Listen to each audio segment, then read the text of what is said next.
Will the Criers and the Harringtons get out of jail? Is Quincy dead? And if so, what is Jeffrey and Candace gonna do? Stay tuned for my reaction review of the haves and the have not.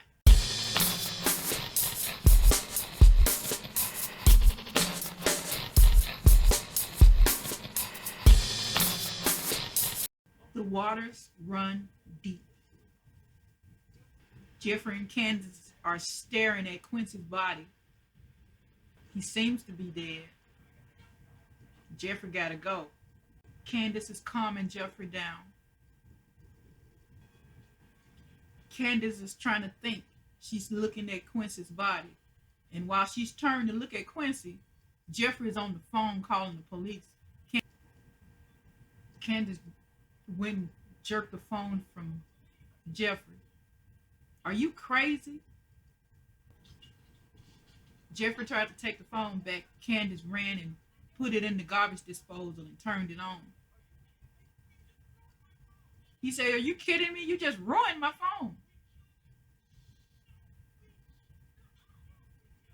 He said, no, we killed him. We need to call the police. Candace said, do you really think they'll believe us? I believe they will believe you because Quincy was a bad guy. If you call the police, they will arrest you and me. For what? Murder. I can't believe you don't see it. Why won't they see it as self-defense? I know that, and you know that, but they won't see it like that because I study law. I know how this works. It's called overkill. Y'all really didn't have a choice because Quincy was gonna kill y'all.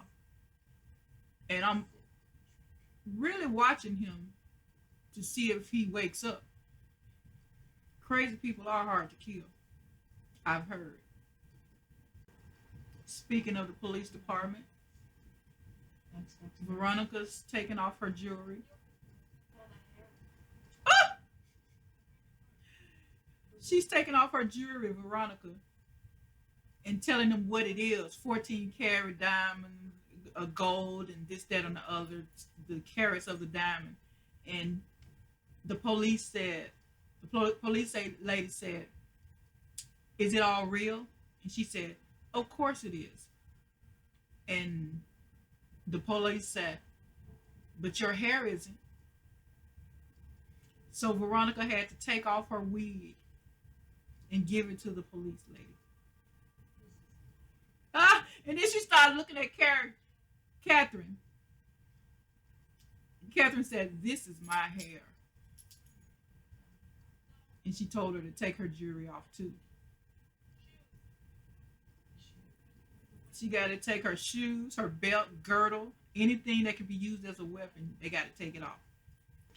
She said, Catherine said, where can I remove it? The lady said, right here. Catherine wants a private room. She said, lady, take off the girdle. Catherine said, I will not. She said, well, we'll take it off for you.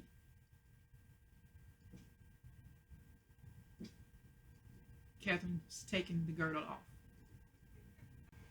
Okay, now it's David and Jim's turn. They're removing their belts. Jim's taking everything off, his belt, his shoestrings and stuff, and he's throwing it on the ground. David is placing stuff on the bench. Cavity search. They're standing side by side, no private room, nothing. But they still have their suit coats on. I don't know how realistic that is. The DA is telling the deputy to put them in separate rooms. She's calling Jeffrey on the phone. She said that Wyatt, she needs to talk to him about a deal that Wyatt worked out in his behalf, on his behalf. I don't think it would be in Jeffrey's best to work out a deal with the DA because he needs his parents to help him deal with the situation he's dealing with now with Quincy's body. If Candace can't handle it on her own. Maggie's talking about distancing David from Jim so he can run for governor. Her assistant is telling her that it's too late, it's over. But she's saying not if she can distance him. She trying to blame everything on Jim. And then she was telling her assistant to do a press conference saying that. And then she said, wait a minute. It seems that Veronica Harrington has been awfully close to Jim and they've been in cahoots with one another. So she's throwing Veronica in there too. And she gave her assistant the picture of Veronica and Benny making out. He said, are you sure you want me to do this? They'll come after you. She's telling him to go ahead and do it. Yeah. He said, are you having an affair with David? She said no. He said, you don't go all the way out for someone you're not having an affair with. She said, I believe in him. He said, you're not telling me the truth. You want him. She finally admitted that she do want him. He's a good man and he deserves a good woman. Her sister said, and you're the good woman? She said, are you judging me? She's telling him to plant a story. He tried to tell her that Veronica will be coming after her. If you don't believe that, you're crazy. She said she's going to get him in the governor's office and the White House. And he deserves a good woman with him. And she is the good woman. Wyatt and the DA are trying to call Jeffrey and he's not answering. Wyatt asked the DA, how long will his parents be in there?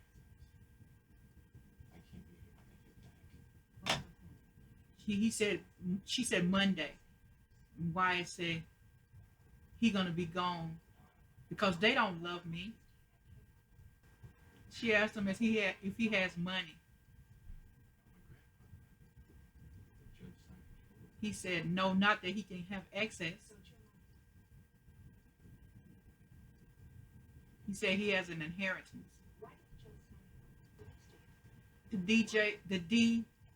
The DA Jennifer is saying that if he can prove that he's clean and she can get his inheritance for him.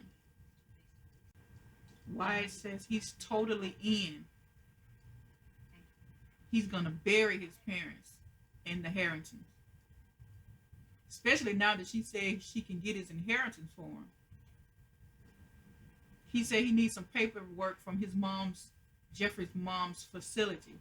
So he probably really ain't clean. He just want Jeffrey to doctor up some paperwork for him. David is denying that Veronica had anything to do with Wyatt being assaulted in prison. Jim said he had everything handled until Veronica had him assaulted. David doesn't believe that Veronica would do that. He said he knows the woman he married. David said, if anything happens to my wife, I will show you an enemy like you have never known. He called Veronica a bee. He said, you're like a kid that can't get away from her breast milk, but you snap people like a twig on the bench. David said, you'll never comprehend what it's like to truly love and want to protect someone no matter what.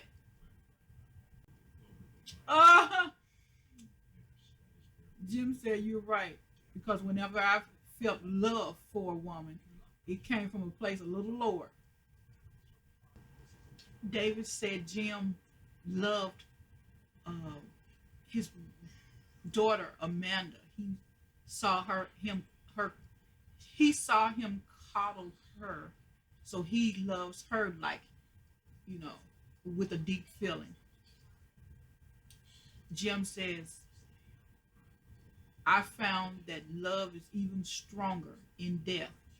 And from that, David got that he's gonna try to kill Veronica, and he told Jim to call it off.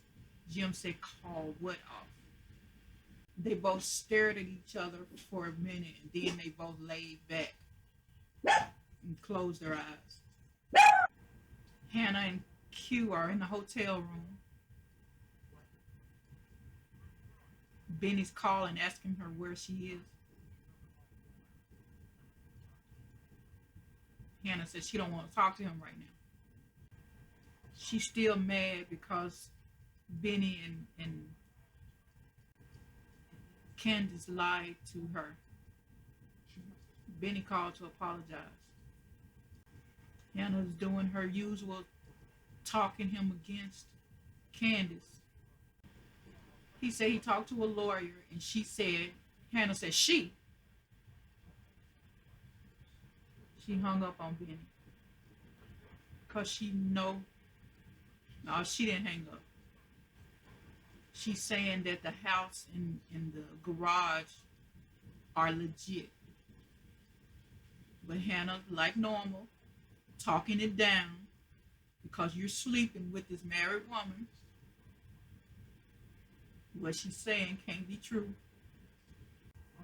He trying to talk her into living with him. They can afford it. No matter how Candace got it, they can make it work. She's saying the foundation, the very way it was gotten, mean it won't work. Benny said, what other choices do we have? She said, I have choices. He said, no, you don't. I really don't like this holier than thou attitude that Hannah has. She evidently done some wrong in her life. Her and Candace are probably just alike. She hung up on him this time. Because he said Miss DeLong knows that the house burned down. And what are you going to tell her about where you're going to stay? Because she don't want to stay at the house because she says it's evil. She said she's been making $1 out of 15 cents all her life. So she has choices, and something's gonna come up. Quincy's still laying on the floor. Jeffrey and Candace still walking around with blood all over their face. Candace is asking him to help her pick Quincy up because he's too big for her to do herself. Oh, he good and dead now. I don't know how much time has passed, but I believe it's a lot. Jeffrey started to help her with Quincy's body, but right when he was getting ready to touch him, he said he couldn't do it, and he ran and went upstairs. Candace followed Jeffrey upstairs, and she was talking him down from being upset. And she said, I know you can't help me, Jeffrey. I'm going to take care of it. I'm going to take care of it myself. Q's phone is ringing. It's his sister.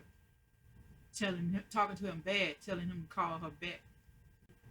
Veronica asked Catherine, did she have anything of value that they didn't take?